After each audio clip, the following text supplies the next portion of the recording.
স্নেহাস্পদ শিক্ষার্থীরা, আশা ও বিশ্বাস তোমরা ভালো আছো। চলো আমরা ব্যবসায় সংগঠন ও ব্যবস্থাপনার দ্বিতীয় পত্রের নবম অধ্যায়ের উপর একটি ক্লাস নেই। এই ক্লাসটি নবম অধ্যায়ের উপর তোমাদের সেকেন্ড ক্লাস, দ্বিতীয় ক্লাস। নবম অধ্যায়টা হচ্ছে কোঅর্ডিনেশন বা সমন্বয়। তাহলে আজকের টপিকটি আমরা ঘোষণা করি। আজকের টপিক হলো প্রিন্সিপালস অফ কোঅর্ডিনেশন, সমন্বয়ের আদর্শ নীতি। তাহলে আমরা আজকের টপিক কি হলো, আজকের পার্ট কি? Principles of coordination. নিশ্চয়ই তোমরা একাদশ দ্বাদশ শ্রেণীর শিক্ষার্থীরা বই পুস্তক নিয়ে বসে আছো। তাহলে আমরা একাদশ ও দ্বাদশ শ্রেণীর ব্যবসায় সংগঠন ও ব্যবস্থাপনার দ্বিতীয় পত্রের নবম অধ্যায়ের উপর দ্বিতীয় ক্লাসটি নিচ্ছি। আজকের ক্লাসটি হলো প্রিন্সিপালস অফ কোঅর্ডিনেশন, সমন্বয়ের আদর্শ নীতি।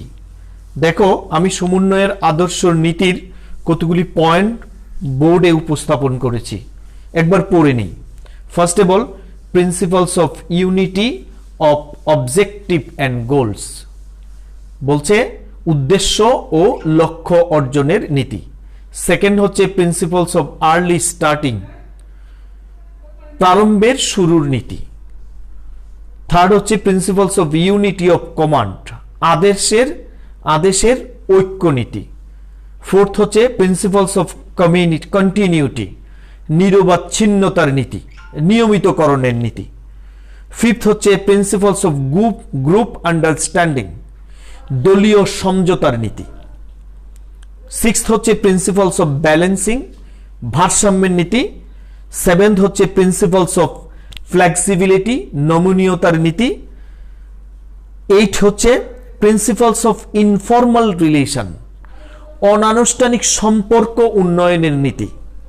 অ্যান্ড লাস্ট ওয়ান, নাইন হচ্ছে principles of proper integration of work, কাজকর্মের সুসংহতকরণের নীতি। এই হলো 9টা নীতির কথা আমরা এখানে উপস্থাপন করলাম। চলো এই নীতিগুলি একটু একটু করে আমরা ডিসকাস করি। First of all, principles of unity of objective and goals. এখানে দেখো দুইটি কথা আমি বোর্ডে একটু লিখছি, অবজেক্টিভ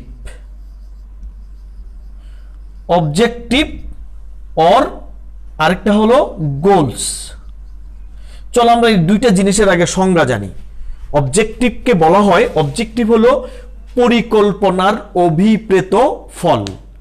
আমি যে পরিকল্পনা করব, এই পরিকল্পনা আমি কি কি অর্জন করতে চাই, এটাকে ইন্ডিকেট করে অবজেক্টিভস। আর গোলস, আমি সবসময় গোলস বলি যে এটা লং টার্ম আর্নিং, দীর্ঘ সময়ে কোনো কিছু অর্জন করা। তাহলে আমি গোলসটা বলে ফেলছি সংজ্ঞা।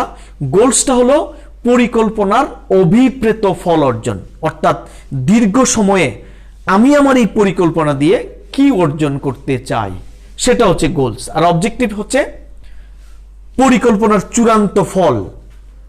আমার অবজেক্টিভ, তোমাদের অবজেক্টিভ হচ্ছে এইচএসসি পরীক্ষা উত্তীর্ণ হওয়া, আর এটা হলো তোমাদের অবজেক্টিভস। আর গোলটা কি? এইচএসসি পরীক্ষা উত্তীর্ণ হলে ইউনিভার্সিটিতে ভর্তি হব, ইউনিভার্সিটি থেকে মাস্টার্স কমপ্লিট করে আমি যে কোনো একটা ভালো চাকরিতে অথবা ব্যবসায় আমি ঢুকব। তাহলে বলছে সমন্বয়ের মধ্যে এই অবজেক্টিভ এবং গোলসটা নিশ্চিত থাকবে, এটা ওরিয়েন্টেড হবে।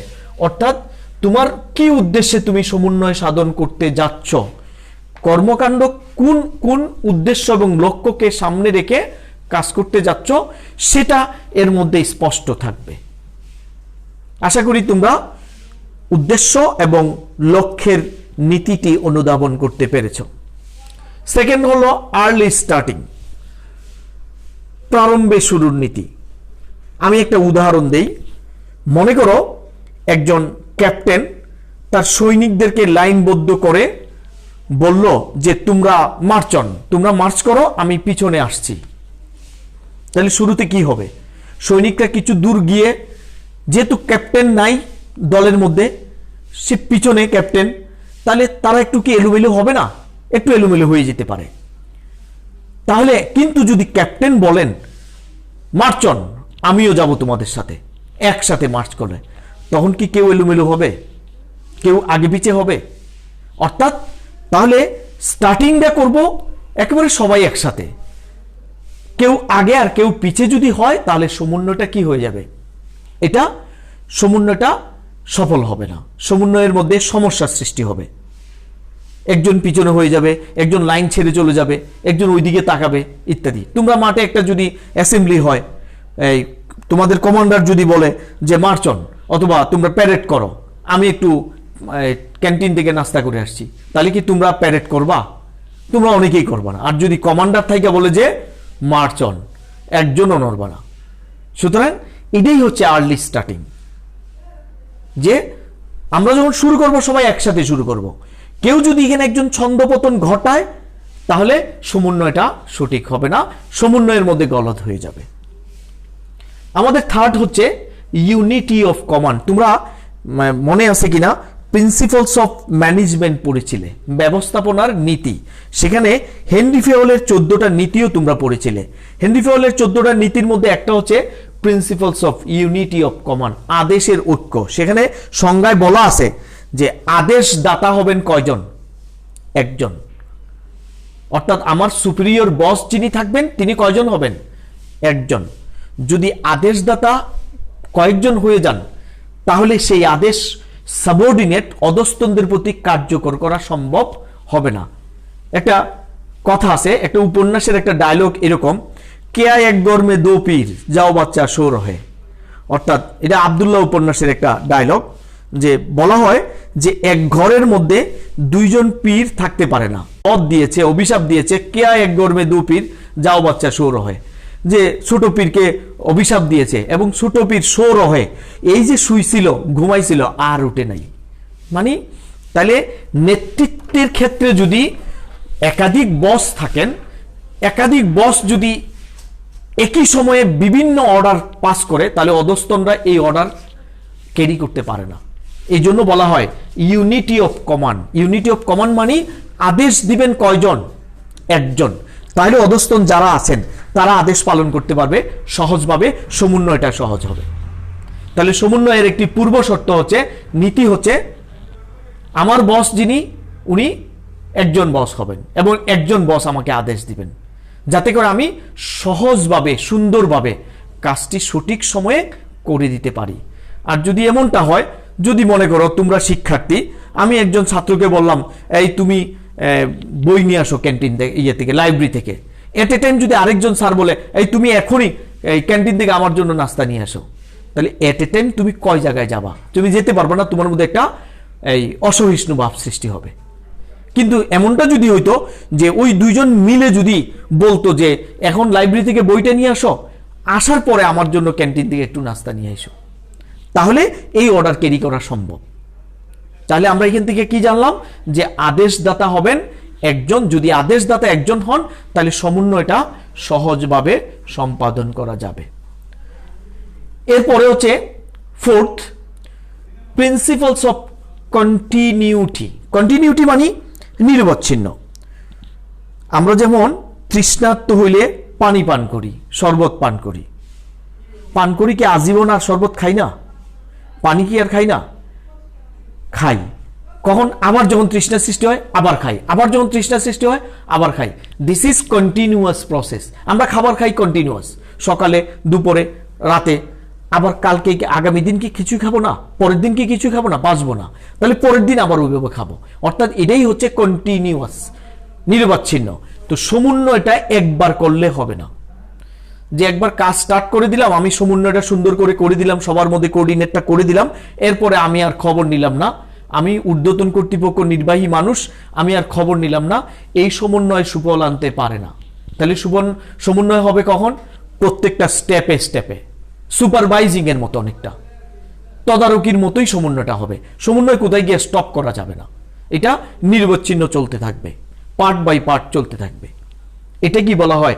প্রিন্সিপালস অফ কন্টিনিউটি, নিরবচ্ছিন্ন। পরেরটা বলা হচ্ছে প্রিন্সিপালস অফ গ্রুপ আন্ডারস্ট্যান্ডিং, এটা বলছে দলীয় সমঝোতার নীতি। আমি তোমাদেরকে ছোট্ট একটি গল্প বলি, এটা তোমরা ছোটকালে শুনতেও পারো।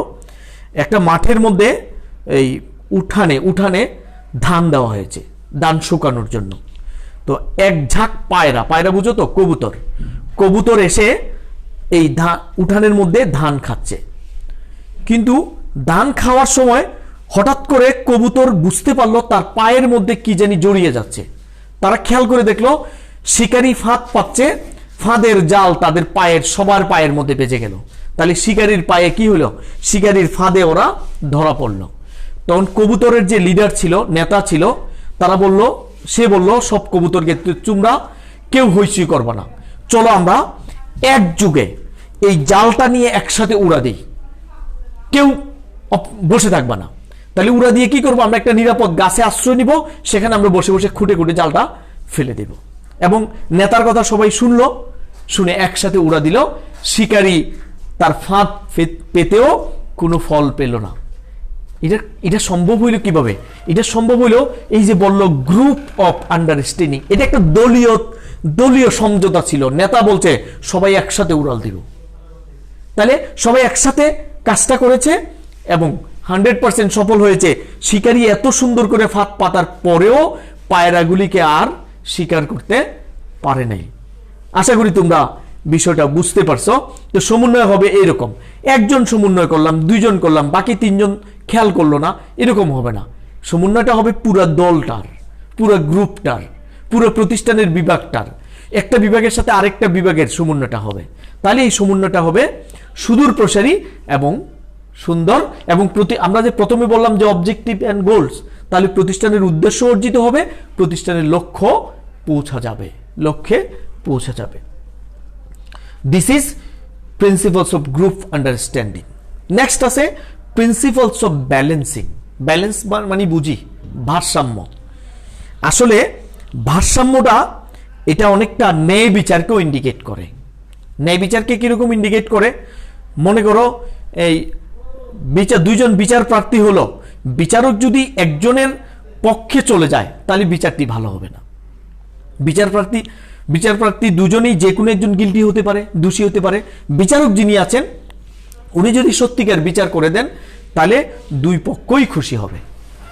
তো এই ক্ষেত্রে যদি বিচারক তার ব্যালেন্স হারায় তাহলে এক পক্ষ ক্ষতিগ্রস্ত হবে, আরেক পক্ষ সফল হবে বা তার উদ্দেশ্য হাসিল করবে। এটাই হচ্ছে ব্যালেন্স। আমি ব্যালেন্সের আরেকটি কথা বলি। একজন কর্মীকে দিলে তুমি 1 ঘন্টা সময় দিলা, 10টি কাজ দিয়ে দিলা। আরেকজন কর্মীকে 1 ঘন্টাই সময় দেওয়া হলো, তাকে দেওয়া হলো 60টি কাজ। কাজের মান গুণ সব একই রকম। তাহলে যে 10টি কাজের দায়িত্ব পাইল নিশ্চয়ই তার টেনশনটা বেশি হবে, আবার সময় তার 1 ঘন্টা। আর যে 60টি কাজের দায়িত্ব পাইল তারও সময় 1 ঘন্টা, একই কাজ, কিন্তু সে রিল্যাক্সলি কাজ করতে পারবে।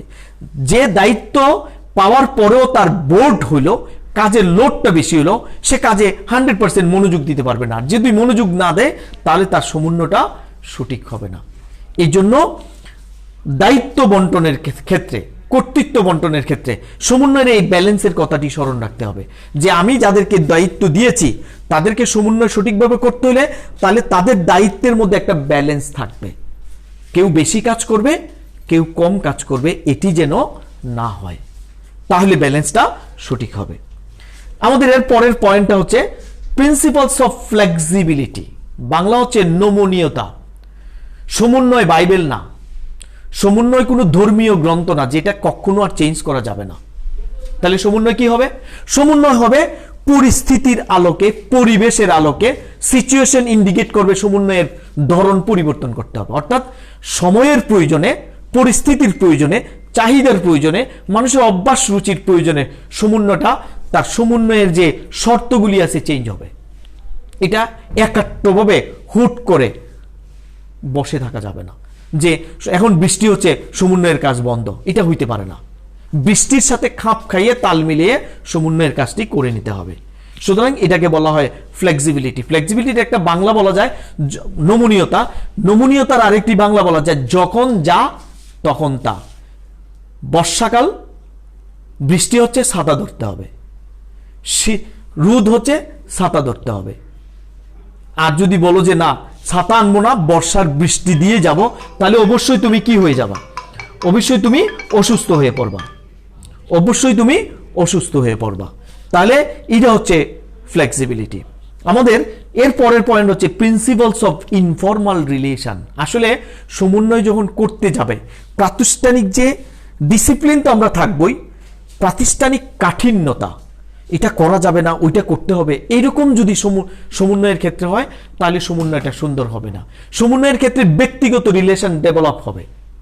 আমি প্রতিষ্ঠানে কাজ করি, আমার একজন কলিগের সাথে আমার ভালো সম্পর্ক গড়ে উঠবে, এটাই স্বাভাবিক। এবং ভালো সম্পর্ক গড়ে ওঠার ক্ষেত্রে রিলেশনটা ডাজ নট ফ্যাক্ট, ভালো সম্পর্কে গড়ে ওঠার ক্ষেত্রে formality does not fact, informal হইতে হবে। তাহলে এই ক্ষেত্রে কিছু কিছু ইনফর্মাল হলে সম্পর্কটা ডেভেলপ হবে। আর যাদের মধ্যে সম্পর্ক ডেভেলপ হয় তাদের মধ্যে সহজেই কি হয়? কোঅর্ডিনেশনটা ভালো হয়। এই পয়েন্টটি হচ্ছে ইনফর্মাল, যে সমন্বয়ে যারা অংশগ্রহণ করবে, যারা অ্যাক্টিভ থাকবে, তাদের মধ্যে ফর্মাল রিলেশন তো থাকবেই, অফিসিয়াল রিলেশন তো থাকবেই, তাদের মধ্যে অবশ্যই ইনফর্মাল রিলেশনটাও হবে। এতে করে সমন্বয়টা সুন্দর এবং ফ্লেক্সিবল হবে। আমাদের সর্বশেষ পয়েন্ট হচ্ছে principles of proper integration of work, কাজের সুসংহতকরণ। সহজ কথা, কাজটাকে সবাই দরদ দিয়ে একটা লাইনে থেকে, একটা চেইনে থেকে, একটা কমান্ডে থেকে কাজটা সুচারুরূপে সম্পাদন করা, যাতে করে আমার প্রতিষ্ঠানের উদ্দেশ্যটি অর্জিত হয়। আর যদি কাজটাকে আমি সুসংগত করতে চাই, করি, তাহলে সমন্বয়টা সহজ হবে। দেখো আমি একটা উদাহরণ দিই। আমি যদি তোমাদের ক্লাস নিব, আমি ক্লাস নেওয়ার আগে তোমাদের সম্পর্কে যাদেরকে কি বলবো, কি ক্লাস নিব, টপিকটা কি, এই টপিকটা নিয়ে যদি আমি একটু চিন্তা করি, একটু পড়ার কথা, গ্রুপ আমি যদি একটু স্টাডি করি এবং সাজাই, মনে মনে একটু সাজাই যে এটার পরীক্ষা এইভাবে এদেরকে বলবো, বাচ্চারা এইভাবে বললে বুঝবে, তাহলে দেখবো আমি যখন লাইভ ক্লাসে দাঁড়াবো, আমার মুখের ভাষা হবে প্রাঞ্জল, সহজ, স্বতঃস্ফূর্ত, আমি সুন্দরভাবে বুঝাইতে পারবো। আর যদি আমার প্রিপারেশন না থাকে, পূর্ব প্রস্তুতি না থাকে, তাহলে আইসা দেখবো লাইভ ক্লাসে আমি তৎমত খেয়ে যাব, মানে আমার প্রস্তুতিটা ভালো না। এটাই হচ্ছে সুসংহতকরণ, ইন্টিগ্রেশন ব্যক্তিকে অনেক দূর আগায় নেয়, ইন্টিগ্রেশন প্রতিষ্ঠানকে অনেক দূর আগায় নেয়। তুমি যে কোনো কাজ করতে গেলে, আমরা যখন খাবার খাই, খাবারও কিন্তু একটা প্রস্তুতি লাগে, খাবারটা গুছিয়ে আনতে হয়, তরকারি আনতে হয়, ভাত নিতে হয়, খাবারটাকে মাখাতে হয়, তারপরে মুখে দিতে হয়। নাকি এলোমেলো ভাবে খাওয়া যাবে? এলোমেলো ভাবে খাইলে তুমি তৃপ্তি করেও খাইতে পারবে না, খাবারে যে কোনো দুর্ঘটনাও ঘটতে পারে। অর্থাৎ সুসংগতকরণ হচ্ছে কাজটিকে আগের থেকেই তুমি সাজিয়ে নাও, কাজটিকে আগের থেকে সাজাই নিলে যখন তুমি কাজ করতে যাবা, তোমার কাজটি হয়ে যাবে সহজ, অর্থাৎ সমন্বয়টা হয়ে যাবে সহজ। কাজ যদি আগে সাজানো গোছানো থাকে। কিছু মানুষ আছে দেখবে এলোমেলো, আবার কিছু মানুষ আছে একেবারে সূচিবাহী, টু দি পয়েন্টে কাজ করে। যারা টু দি পয়েন্টে কাজ করে দেখবা সফলতার হাতটা তাদের মধ্যেই, তাদের পাল্লাতেই চলে যায়।